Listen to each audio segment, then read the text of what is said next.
Praise the lord. క్రైస్తవ కుటుంబాలు కుటుంబ ప్రార్థన చేయాలా, అవసరం లేదా మనం తెలుసుకుందాం.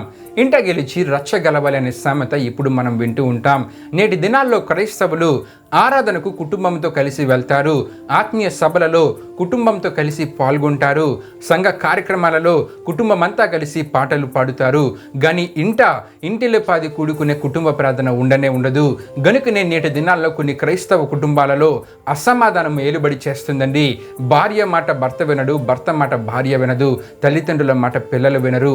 ప్రతిరోజు ఏదో ఒక విషయంలో వివాదాలే, విభేదాలే, గొడవలే. కుటుంబ ప్రార్థన లేని కుటుంబాలలో సాతానుగాడు ప్రవేశించి సమస్యలను మరెక్కువగా చేస్తూ ఉన్నాడు. ఈ సాతానుగాడికి చెక్ పెట్టాలంటే, వాడు 7 త్రోవల నుండి పారిపోవాలంటే కుటుంబ ప్రార్థనను ఇంటిల్లిపాది కలిసి చేయాలి. అప్పుడే దేవుడు మీ ఇంట ఉంటారు. దేవుని ద్వారా మీ జీవితాలలో అద్భుత కార్యాలను చూడగలరు. బైబిల్ గ్రంథంలో మనం చూసినట్లయితే మనోహయు అతని భార్యయు సాగిలిపడిరి అని మనం చూస్తూ ఉంటాం. అంటే ఆ కుటుంబంలో ఇద్దరు మాత్రమే ఉన్నారు. ఇద్దరు కలిసి కుటుంబముగా కుటుంబ ప్రార్థన చేశారండి. గనుకనే గొడ్రలైన మనోహ భార్య జీవితంలో గొప్ప ఆశ్చర్య కార్యాన్ని దేవుడు చేశారు.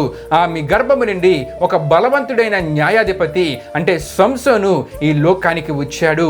ఆ కుటుంబంలో ఆశ్చర్య కార్యము జరిగిందంటే దానికి గల కారణము మనోహ అతని భార్య కలిసి చేసిన కుటుంబ ప్రార్థన. ఫిలిస్తియా చెరసాల నాయకుడు ఎప్పుడైతే తన మనస్సునందు క్రీస్తును తన స్వరక్షకునిగా అంగీకరించాడో వెంటనే పౌలు శీలతో కలిసి తన కుటుంబముతో కుటుంబ ప్రార్థన చేసినట్లు మనము చూస్తూ ఉంటాం.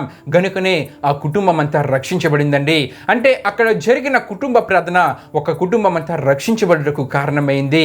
గనుక కుటుంబ ప్రార్థన ఉన్న కుటుంబాలలో దేవుడు ఉంటారు. కుటుంబ ప్రార్థన ఉన్న కుటుంబాలలో దేవుడు అద్భుత కార్యాలు చేస్తారు. కుటుంబ ప్రార్థన లేని కుటుంబాలలో సాతానుగాడు ఉంటాడు. కుటుంబ ప్రార్థన లేని కుటుంబాలలో సాతానుగాడి ద్వారా సమస్యలు నివసిస్తాయి. మీరు కుటుంబ ప్రార్థన చేస్తూ ఉన్నారా? మీ ఇంట దేవుడు ఉన్నారా, లేకపోతే సాతానుగాడు నివసిస్తూ ఉన్నాడా?